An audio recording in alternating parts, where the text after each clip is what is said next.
बात करेंगे ये खलीज, ये ओपन किस्म की जो एक जुडिशियल सिविल वॉर करार दिया जा रहा है लोगों के करीब। What exactly is this? हमारे साथ सीनियर रिपोर्टर हसनात मलिक मौजूद हैं। हसनात, बहुत बहुत शुक्रिया साथ देने का। सर, इससे पहले कि हम दो रुकनी बेंच के ऑर्डर पे आए कि जो आज मंसूर अली शाह साहब ने दिया है कि ये वाकई एडिशनल रजिस्ट्रार तो बली का बकरा बन गए, तौहीन अदालत तो जजेस सिलेक्शन कमेटी ने की है, दोनों ने।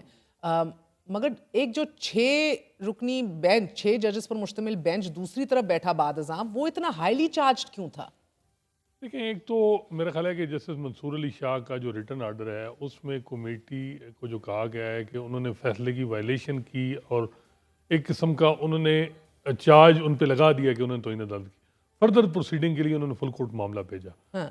तो ये थोड़ा सा अगर वो रिस्टेन कर जाते, क्योंकि सबको पता है कमेटी ने किया है, क्योंकि जजेस हैं सुप्रीम कोर्ट, अब इसमें 4 जजेस पे कंटेम्प्ट नोटिस करना और फुल कोर्ट में फिर उनको ही बिठा देना जो अक्यूज हैं, वो थोड़ा सा था ऑकवर्ड।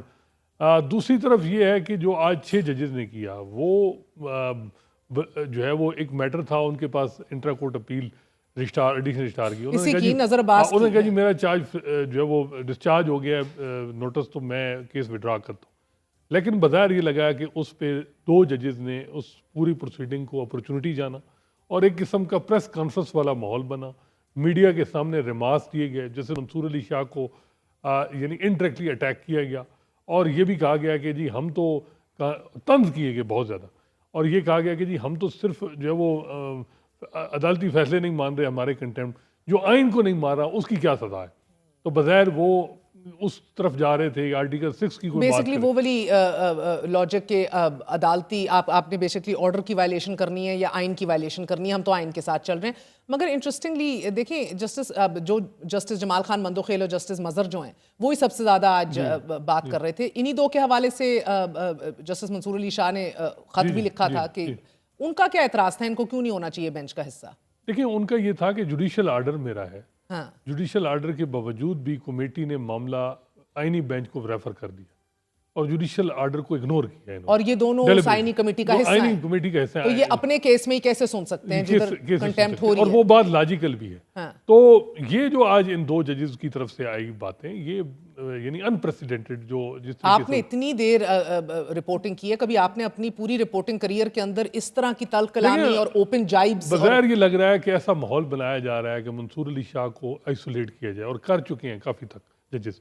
देखिए, एक तरफ उनको जब ये जस्टिस काजी फैसल को निकालना था तो उनको कहा गया कि आप हमारे लीडर हैं, आप लीड करें। जब निकाल के सारे बेनिफिट ले लिए बेनिफिशियरी, अब कहते हैं जी हम आज तो इस पे भी सवाल उठा contempt of conflict of interest पे। उन्होंने कहा कौन सा कॉन्फ्लिक्ट ऑफ इंटरेस्ट है? इंटरेस्ट है क्या, मुझे पहले बता दीजिए। रात 11 बजे के बाद तक तो हम लोग केसेस सुनते हैं और हम पे ये सवाल उठाया जा रहा है। ये बात ये है कि जो आईनी बेंच, जहरी बात है, उसकी पोजीशन उस जज की ज़्यादा डिफरेंट है और आम केसेस वाली और है। जैसे जमाल मंदोखेल जो हैं वो उनका आईनी बेंच का हिस्सा है। जैसे मोहम्मद अली मजहर अगर पुराना निज़ाम रहता वो चीफ जस्टिस ऑफ पाकिस्तान ना बन पाते, अब वो मजबूत उम्मीदवार हैं। सबसे उम्मीदवार हैं। हाँ। तो 26वीं आईनी तरमीम के वो देखें तो अगर 3 महीने में जिस तरह के मामलात इनके पास आए हैं, जो पावर को, पॉलिटिक्स को शेप करते हैं और इंपॉर्टेंट केसेस, वो इनके पास लगे हैं। मंसूर अली शाह के पास क्या लगे? ये अगर ये समझते हैं, सिंध हाई कोर्ट में हमने देखा है कि एक जज ने कहा जी कि हमारे और जज नहीं, सीनियर जजेस को आपने इग्नोर किया, और उसमें जस्टिस जमाल भी थे उस हिस्सा जिन्होंने 9वें नंबर के जज सिंध हाई कोर्ट को आईनी बेंच का सरबराह बनाया। वो हमेशा तस्करा भी करते हैं इस बात जी।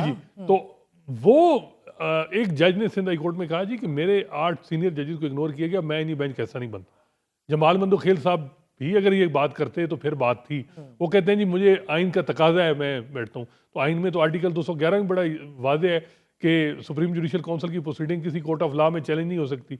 यहाँ फिर इफ्तिखार चौधरी हों या काजी फैसल हों, उन्होंने फ़ायदे उठाए। खुद 209 आर्टिकल बड़ा क्लियर है उसकी लैंग्वेज। जैसे जमाल मंदोखेल ने मज़ाहिर नकवी को रिटायरमेंट के बाद कहा कि उसके खिलाफ कार्रवाई हो सकती है, हालांकि टैक्स में ये चीज़ नहीं है, आइन में ये चीज़ नहीं है, लेकिन उन्होंने आइन की तशरीह की है। तो आइन की तशरीह जो है वो मुख्तलिफ फैसलों में जो मंसूर अली शाह बात कर रहे हैं, और इस पे बज़ाहिर ये लग रहा है कि उनको इस तरह एक मौजूदा हालात में एक तरफ बेनिफिशरी है 26वीं आईनी तरमीम के, जो सबसे अहम केस था वो 26वीं आईनी तरमीम के खिलाफ पटिशन 3 महीने नहीं लगाई गई। कोर्ट पैकिंग हो रही है, हाई कोर्ट में अपनी मर्जी के जज सियासी जमातें लगा रही हैं, सुप्रीम कोर्ट में अब 8 जज जो हैं जो आ रहे हैं, उसमें वाज़ेह तौर पे हुकूमत अपनी मर्जी के जज चुन के लाएगी, यहाँ कोर्ट पैकिंग हो जाएगी। अब 26वीं यानी तरमीम बेशक फुल कोर्ट सुन भी ले तो हुकूमत ने उसका माहौल बना लिया है, अब वो उनको मसला नहीं है। तो इसमें ये जजेस से सवाल तो होता है कि ये आईनी बेंच के हिस्सा थे, जैसे जमाल और जैसे मोहम्मद अली मजहर, जैसे अमीनुद्दीन खान, सबसे पहले केस इनको 26वीं यानी तरमीम का लगाना चाहिए था। इन्होंने 3 महीने डिले क्यों किया? और एक तरफ अगर डिले किया तो जजेस की अपॉइंटमेंट को रुकवाया क्यों नहीं कि जब तक हम तरमीम पे फैसला नहीं करते आप रुक जाएं, आप मजीद ये सिलसिला रोकिए और इंडक्ट ना कीजिए। आज भी एक्सपेक्ट किया जा रहा था कि ये फैसला एक आर्डर आएगा कि जो मजीद अपॉइंटमेंट है थोड़ी रोकी जाए। लेकिन नहीं है। मुझे याद है 18वीं तरमीम में जब इस तरह का मामला आया तो इफ्तिखार चौधरी ने वो चीज़ें फिलहाल रोक दी थी कि जब तक फैसला ना हो कि ये सीरियट फीचर की वायलेशन तो नहीं हुई जो आईनी तरमीम 18वीं तरमीम में हुई। जब अप्रूवल हुई तब जो है वो जजेस की अपॉइंटमेंट हुई थी उसके बाद। लेकिन यहाँ हमने देखा कि जजेस अपॉइंट हो रहे हैं, आईनी बेंच बन रहे हैं मर्जी की हुकूमत के, और दूसरी तरफ सारा इल्ज़ाम जो है वो मंसूर अली शाह पे लगाया जा रहा है। तो मेरा ख्याल है कि ओथ दोनों जजेस का एक है।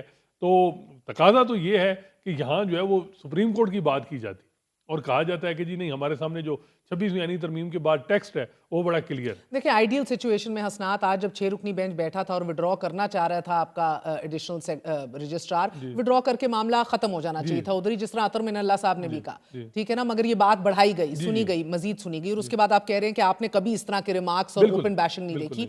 मगर देखिए, बल्कि एक जज पे तो आप देखें इंडायरेक्टली आर्टिकल 6 की बात की गई ना जी, आइन की वायलेशन आप कर रहे हैं तो, और इतने तंज किए गए बहुत ज्यादा।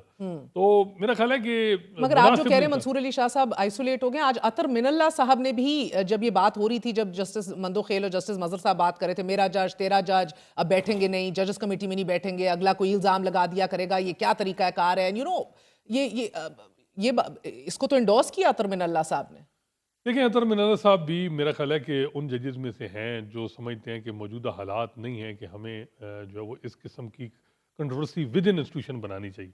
वो कहते हैं कि सुप्रीम कोर्ट में फ़िलहाल यूनिटी हो, 26वीं यानी तरमीम हम तब टेकअप करें जब हालात बाहर के मुवाफिक हों, हुकूमत थोड़ी कमज़ोर हो, क्योंकि हुकूमत ने भी वाज़ेह पैगाम दे दिया है जो अमीनुद्दीन खान साहब की जुरिस्प्रूडेंस है आईनी बेंच के सरबराह की, कि अगर फैसला एक इदारा समझता है कि गैर आईनी है तो फैसले पे अमल दरामदी ना कर। और इसी वजह से बिलावल भुट्टो जरदारी की स्टेटमेंट भी आपके पास है। जब जज ही जजेस की जजमेंट नहीं मानेंगे और दूसरों को इंस्टिगेट करेंगे कि ना माने, तो फिर पीछे क्या रह जाता है। तो अतर मिनल्ला साहब का ये है कि थोड़ा सा टाइम लिया जाए। लेकिन मेरा ख्याल है कि मंसूर अली शाह साहब को ये मामला है कि वो ये समझते हैं कि एक तरफ कोर्ट पैकिंग हो रही है, आईनी बेंच बन रहे हैं, हर चीज़ की इंडोर्समेंट करवाई जा रही है, 20-25 साल का मनसूबा बन रहा है, और हम जो है वो चुप करके बैठे हैं, ये भी मुनासिब नहीं है।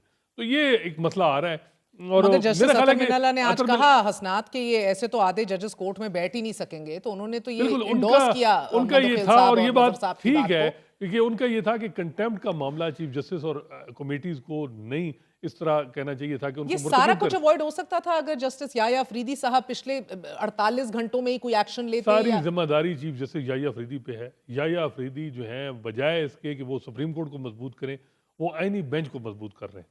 और उनके सामने जब जस्टिस मंसूर और जस्टिस मुनीब ने मामला बीइंग कमेटी मेंबर कहा था कि फुल कोर्ट बनाएं, 24 आवर्स के बाद तो फिर उन्होंने नहीं बनाया। उन्होंने जुडिशियल कमीशन की मीटिंग बुला ली, और जो हुकूमत चाहती थी, हुकूमत को उनकी मर्जी के जज आईनी बेंच का हो गए और कहा जी कि आईनी बेंच का मामला है, जिसकी वजह से मंसूर अली शाह साहब कहते हैं हमारा तो एक ही वोट होता है और वो एक ही आता है। देखिए अगर ये दूसरे पे 11-11 अगर ये फुल कोर्ट याया अफरीदी साहब बना देते, और फिर जो जैसे मंसूर अली शाह ने अपने आज खत में बात की, अब खत था उनका, वो यहाँ आज ऐसा लग रहा है कि उसका जवाब भी जैसे जमाल ने अपने रिमार्क्स में दिया कि जी कन्फ्लिक्ट ऑफ इंटरेस्ट, और वो तो एक एडमिनिस्ट्रेटिव खत था, उसका जिक्र ही नहीं किसी आर्डर में, आप कैसे उसको बात कर रहे हैं।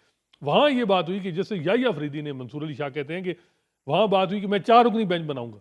जो ही मैं घर पहुंचा तो 6 रुकनी बेंच नोटिफाई हो गया, और उसमें वो जज जो कमेटी के मेंबर थे। बज़ाहिर ये लगा कि उन्होंने जो आज जो मंसूर अली शाह साहब के साथ हुआ है, इसमें याया अफरीदी साहब ने पूरी जो है वो फैसिलिटेशन की है, जिस तरह का बेंच बनाया है। देखिए, मैं देख रही थी इश्यूज जो रेज हो रहे हैं आजकल, जो सबसे बड़ा थॉर्न बन रहा है ये judicial order versus administrative order का है, कॉन्फ्लिक्ट ऑफ इंटरेस्ट का है, कंटेम्प्ट ऑफ कोर्ट का है, फुल कोड बनाना है नहीं बनाना, ट्रैकोटमी ऑफ पावर का है, जिसके ऊपर आज भी तीसरी समात में तमाम तर वकला 26वीं आईनी तरमीम वाली हेयरिंग के अंदर बार बार बजिद थे कि भी आप फुल कोड बनाएं, जिसके ऊपर उधर भी रेजिस्टेंस आई, जस्टिस मंदोखेल साहब की, जस्टिस मजहर की, जस्टिस आयशा मलिक ने कहा कि ये तो कहीं नहीं लिखा, आप बना तो सकते हैं आप। देखिए तो ये सवाल, असल सवाल ये है कि अगर आप समझते हैं एक बेंच के सामने एक ऑब्जेक्शन आता है कि आपकी जुरिडिक्शन नहीं, तो उस बेंच ने खुद ही डिसाइड करना है ना कि मेरी है या मैं नहीं। हसनात, कम से मेरा कम मसला और उसने है, मैं तो I am just looking at कि जो फायर वर्क्स आज देखने को मिले हैं, जी वो एक जज साहब कह रहे हैं कि आलमी अदालत इंसाफ के अंदर ये लेकर जाओगे, बताना पड़ेगा कि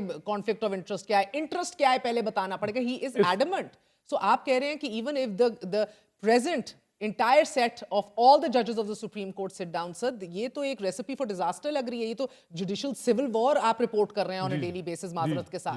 जी this is nothing short of that. बिल्कुल, ये इसी तरह की सूरत हाल है और हुकूमत के ऑब्जेक्टिव कामयाब रहे हैं। एक तरफ वो जज हैं जो एग्रीव्ड हैं 26वीं आईनी तरमीम की, और एक तरफ बेनिफिशियरी हैं 26वीं आईनी तरमीम की, जो कि नहीं मान और रहे ना। इसका हल यही है, आज कुछ वकला ने इसकी सजेशन दी कि सारे जज बैठ जाएं, बेनिफिशियरी भी और एग्रीव्ड भी, जिसकी मेजॉरिटी होगी वो। लेकिन अब बज़ाहिर ये लग रहा है कि अब सबको बिठाया जाएगा, क्योंकि जब 8 जज आ जाएंगे फरवरी में, तो हुकूमत को इस और इन तरीके द से प्रोसेस आपके रेगुलर बेंचेस इन अ वे ओएसडी हैं, बिल्कुल, इसमें तो कोई ना शक नहीं है जुडिशियल ना। ऑर्डर माना जा इसमें रहा है, कोई- खिलाफ उनके तंदो-तेज देखिए बयानात भी आ रहे इसमें हैं। सबसे ज्यादा सीरियस फीचर आइन में जमहूरियत है। आपको पता है कि सेनेट का इलेक्शन खैबर पख्तूनख्वा असेंबली के नहीं हुई अभी तक। जी बिल्कुल, रिजर्व सीट सेनेट का इज जजमेंट इनकम्प्लीट। इम्प्लीमेंट नहीं हुआ।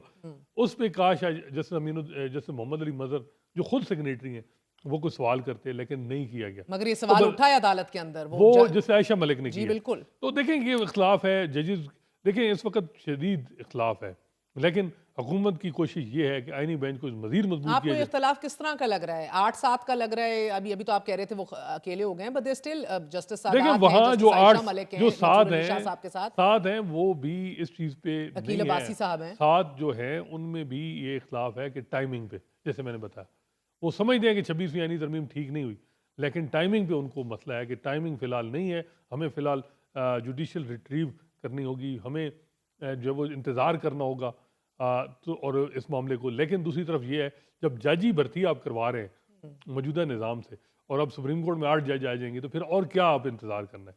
तो मेरा ख्याल है कि बज़ाहिर अब क्या एक्सपेक्टेड क्या है गोइंग फॉरवर्ड राइट नाउ? अब the ball is essentially after आज मंसूर अली शाह साहब के ऑर्डर के बाद और दूसरी समात के अंदर भी यही जिक्र हुआ है, 26वीं आईनी तरमीम के ऊपर भी सारे वकला ने कहा है कि आप भेजें तो यानी कि अब chief justice of Pakistan Yahya Afridi sahab ने फैसला करना है कि फुल कोर्ट वो बुलाएंगे कि नहीं बुलाएंगे। देखिए वो ऑर्डर तो मुझे लगता है कि आज इसमें वो डिस्पोज ऑफ किया है, उसको वो टच करके ख़त्म ही कर देंगे ना, ये जो 4 जजेस आईनी बेंच के। और इसी तरह जो है वो कल फिर केस लगा हुआ है कस्टम लॉ का, जैसे मंसूर अली शाह ने कहा कि उसी बेंच के सामने फरवरी में लगाएं, और आईनी बेंच ने अपने पास लगा दिया है कल।